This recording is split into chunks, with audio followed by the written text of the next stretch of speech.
વાસ્તુ છે ને, વાસ્તુ વાસ્તુ પૂજન શું છે? આ બધું આ વાસ્તુ બધા કે મકાન બનાવ્યું વાસ્તુ લેવી છે, મકાન બનાવ્યું વાસ્તુ લેવી છે. વાસ્તુનો મતલબ શું છે? આની સમજણ ન હોય તો પછી ઓલા કર્યું તો આપણે કર્યું, ઓલા કર્યું તો આપણે કરી, એવું નકરું નથી. મહાપુરુષો એટલા માટે કહે છે વાસ્તુ એટલે મકાન બનાવ્યું ને એમાં તું વસ, એમાં હવે તું વસ, એમાં તારે વસવાનું છે, એનું નામ વાસ્તુ છે. આ તો નામ સુધારીને વાસ્તુ કર્યું, નકર વસવાની વાત છે. બીજી વાત એ છે કે મકાનમાં તમે ફળિયામાં અંદર આવો ને, પેલા પગથિયા હોય. એ પગથિયા નામ શું કામ પડ્યું? એક આપણા ઘરમાં દીકરી હોય કે દીકરાની વહુ હોય, એના આપણા ઘરમાં પગ થયા. એક આપણો પવિત્ર શબ્દ છે, લક્ષ્મીના આપણા ઘરે પગ થયા, એટલે પહેલા છે ને એનું નામ પગથિયા નામ આપ્યું છે. પછી પગથિયા ચડે ને એટલે ઓસરીમાં જાય ને, અહીંયા થાંભલી હોય, થાંભલી. અત્યારે તો પછી પિલોર કર્યા, બીમ કર્યા, નોખા નોખા નામ આપ્યા, પણ નગર ખરેખર અહીંયા થાંભલી હોય. આ થાંભલી છે ને એના જેવી. એટલે દીકરી, એક પત્ની, આજ ઘરની એક વહુ, એક લક્ષ્મી આવે, પગથિયા ચડે ને પછી થાંભલી આવે. એ થાંભલી એટલે એ દીકરીને એક ભલામણ કરી છે કે બાપના ઘરે ત્યાં ગમે એ કર્યું હોય, ગમે જે ત્યાં તોફાન કર્યા હોય, આ કર્યું હોય, તે કર્યું હોય, પણ હવે આ ઘર છે ને તારું મર્યાદિત ઘર છે. એટલે આ હવે તું બહુ ઠેકડા ન ભરતી, થા ભલી, એમ કે ભલી થાજી, એને થાંભલી કહેવાય. પછી આગળ આવો, આગળ જાય ને એટલે ઓસરી કહેવાય, ઓસરી આવે. ઓસરી એટલે પોતાના માત પિતાની, પોતાના ભાઈ કુટુંબની મમતા ઓસરવાની છે, ભૂલવાની છે, ને આને તારે અપનાવવાના છે, એટલે એને ઓસરી કહેવાય. પછી અંદર આગળ જાય ને પછી રૂમની બહારનું આવે, એને બાર હાક કહેવાય, બાર હાક. એ બાર હાક છે ને બાપુ, દીકરીને ભણા, આ બેનું બેઠા છે ને દીકરી, એટલા માટે ખાસ કહું છું. એ દીકરીને ભલામણ કરી છે કે તું એક ખોટું પગલું ભરીશ ને તો હાથ પેઢીનું નામ બોલાઈ જાય છે. આ બાર હાક ઉજળી કરવાની છે તારે. આ દીકરીને ભલામણ કરી છે. એટલા માટે જ મહાપુરુષોએ કીધું છે કે ધરાવીને ધાનનો નીપજે, કોડવીને માડું ન હોય, જેળ જકરા નીપજે, જેની જનેતા હોચલ હોય. સંતોએ એટલા માટે કીધું કે જનુની જણ તો ભગત જણજે, કાં દાતા કાં સુરવીર, નહીં તો રેજે વાંદળી. આવા દીકરા જો ન જન્મે, એક તો કે દુનિયામાં તું એમ નામ જીવીને એમ નામ મરી જાય, ભલે દુનિયા તારું નામ નો લે, તારું મોટું ન જોવે. બાપુ દીકરી માટે બહુ અંકુશ રાખ્યો છે મહાપુરુષોએ.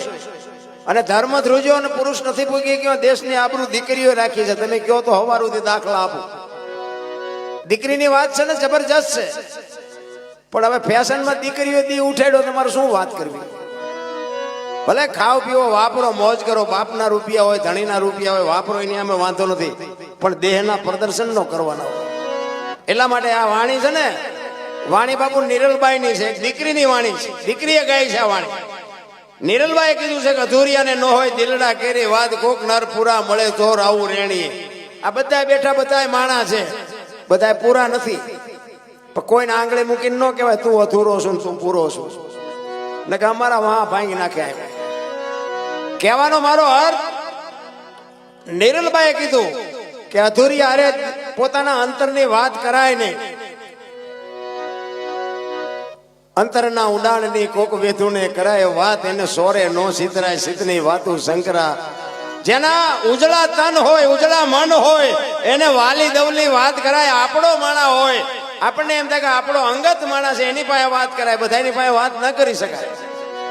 એટલે નિરલબાઈએ કીધું, આ વાણી બની ને નિરલબાઈના લગ્ન થયા ને ત્યારે નિરલબાઈને વળાવવાનો સમય થયો. દીકરીનો પ્રસંગ વહમો છે ભાઈ. દીકરી વિદાય થાય ને એટલે હારા હારા બાપુ રોઈ જાય. નિરલબાઈ વળાવવાનો સમય થયો, એમના બાપુ પાસે મળવા માટે આવે છે. એમના બાપુ રડે છે કે બેટા મેં તને કાંઈ આપ્યું નથી, પણ કદાચ તારા સાસરિયામાં જાણ તને કોઈ બે વેણ કડવા કે ને તો બાપની આબરૂ જાળવવા માટે ઘરના ચાર દિવાલ વચ્ચે બે આહુડા પાડજે, પણ કોઈ ખોટું પગલું ન ભરતી. આ કર્યાવર આ કરવાની જરૂર છે. કે મેં બેટા કાંઈ આપ્યું નથી, પણ મારી આબરૂ તારા હાથમાં છે.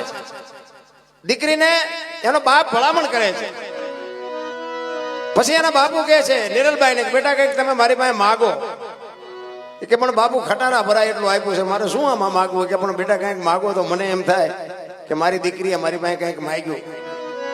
ત્યારે નિરલબાઈ કહે છે કે બાપુ એક ગુરુ મહારાજને બોલાવી દો, મારે ગુરુ મહારાજના દર્શન કરવા છે. ગુરુ ઉગમસિંહ દાદાને બોલાવ્યા છે. ગુરુ મહારાજ પાસે આવી અને નિરલબાઈ વંદન કરીને કહે છે કે બાપુ કોઈની દીકરી ઘરે રહીને મારે રહેવું એવો કોઈ દાવો નથી, પણ હું મારા સાસરિયામાં જાઉં, ત્યાં જો ભજન કરવા દે તો વાંધો નહીં, ભજન નહીં કરવા દે તો હું જીવી નહીં શકું. એના માટે મારે શું કરવું? ભજન મારો જીવ છે, ભજન મારો ખોરાક છે, ભજન મારો પ્રાણ છે. ભજન વગર હું જીવી નહીં શકું. એટલે ગુરુ મહારાજ એક શાલિગ્રામ ભગવાનની મૂર્તિ આપી કે બેટા લઈ જા, તારા રૂમમાં રાખજે, દીવા અગરબત્તી કરજે, અને તને ભજનની મોજ કરતી હોય એવું તને લાગશે. નિરલબાઈ ગયા સાસરે. કુંભારાણા કઈ હારા નહોતા. કુંભારાણાની હારે લગ્ન થયા ને એ કુંભા એવા જ હતા. બધા કુંભો ને માલો અને જેસલ ને સતીર ના એક હામાં મળ્યા હારા નહીં. પણ આ દીકરીઓ સુધાર્યા છે. આ બધાને જો દુનિયામાં પૂજાતા હોય ને તો પ્રતાપ દીકરીઓનો છે. એ કુંભારાણાને ભજનના માર્ગે ચડાવી અને બે જણા ભજન કરે છે, બે ભક્તિ કરે છે.